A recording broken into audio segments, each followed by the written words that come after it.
Welcome to Shadows and Evidence. It wasn't a raid. No bullets, no shootout. Just an emergency call that triggered a heart attack, and a life vanished before help ever arrived. On a late April night in 2020, the quiet streets of Sumner County, Tennessee were disrupted by a call to 911 that would end in tragedy. At the center was 60-year-old Mark Herring, a husband, a father, a grandfather, with no criminal history, no weapons, no reason to expect danger. But someone had his address, they had a motive, and they believed they could trigger a police response with a lie.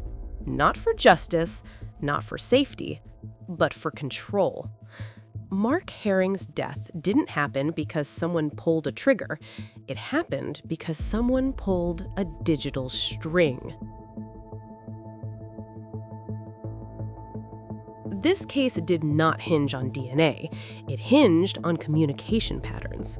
Investigators were able to reconstruct the digital trail of Discord messages, online usernames, VPN usage, time-stamped contact logs. They found that an online dispute over a coveted Twitter handle, @Tennessee, escalated from text messages to threats, then to a hoax, a fake 911 call. The perpetrator was not local. He was in another country, a minor in the United Kingdom who, with help from co-conspirators in the U.S., provided the address, the boilerplate of a violent domestic incident, and the request for an immediate armed response.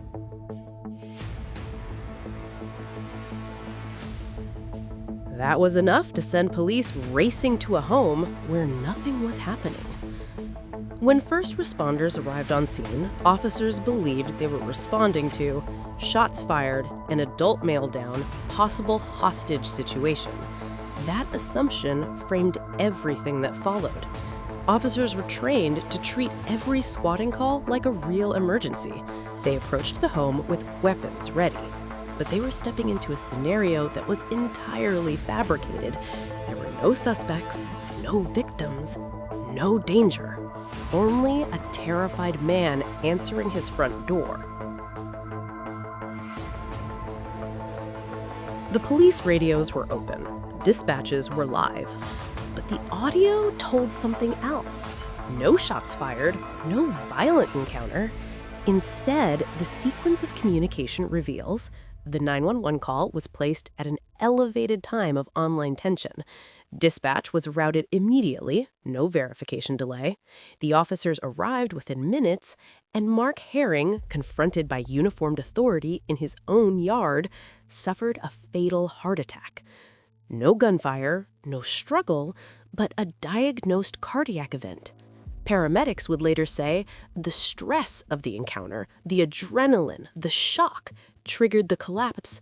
This shifts the definition of a fatal swatting to a shooting to a psychological weaponization of fear. Investigators didn't just look at phone records. They looked at Discord message logs, VPN exit points, online dispute thread archives, payment records for hosting chat servers, and behavioral pattern overlaps across platforms.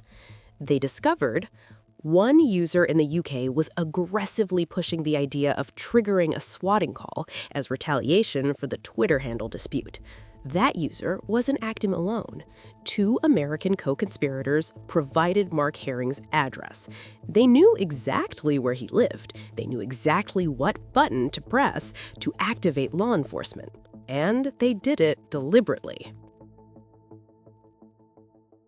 Initially framed as a tragic accident, later understood as a weaponized emergency. This case did not involve a bullet, a fight, a physical assault.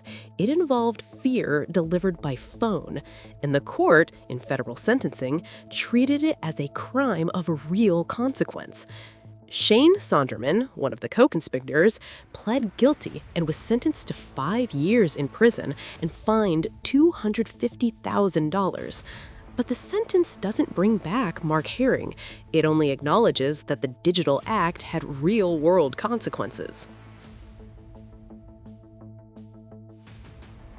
Swatting was once described as a juvenile prank. Now it's recognized as a tactic with lethal potential because a phone call can mobilize armed responders, a false narrative can trigger stress-induced death, and digital instructions can lead to real-world trauma. This case shows that modern crime doesn't always begin with a weapon. Often, it begins with a lie, and that lie can be fatal. Thanks for watching our channel. Subscribe to Shadows and Evidence for more metadata mysteries and digital crime breakdowns.